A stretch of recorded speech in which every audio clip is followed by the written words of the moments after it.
Hello everyone, এটা হচ্ছে কাচকি মাছ। আজকে বানাবো কাচকি মাছের ঝাল চচ্চড়ি।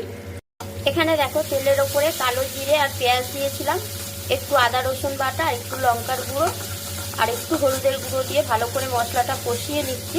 মশলা দিয়ে তেল ছেড়ে ছেড়ে এসছে, এবার এই কাচকি মাছগুলো দিয়ে দেবো। মাছগুলো সব দিয়ে দিয়েছি, এবার 2 মিনিটের জন্য খালি ঢাকা চাপা দিয়ে দেবো। 2 মিনিট ঢাকা চাপা দিতেই দেখো কতটা জল উঠেছে। এবার হালকা হাতে একটুখানি নাড়াচাড়া করে নেব। স্বাদ অনুযায়ী লবণ দিয়ে দিচ্ছি। কাচকি মাছের ঝাল চচ্চড়ি দেখো একদম রেডি। নামানোর আগে ধনেপাতা কুচি আর কাঁচা লঙ্কা কুচি দিয়ে নামিয়ে নেব। এবার কাচকি মাছের ঝাল চচ্চড়ি একদম দেখো রেডি, গরম গরম ভাত দিয়ে খাওয়ার জন্য।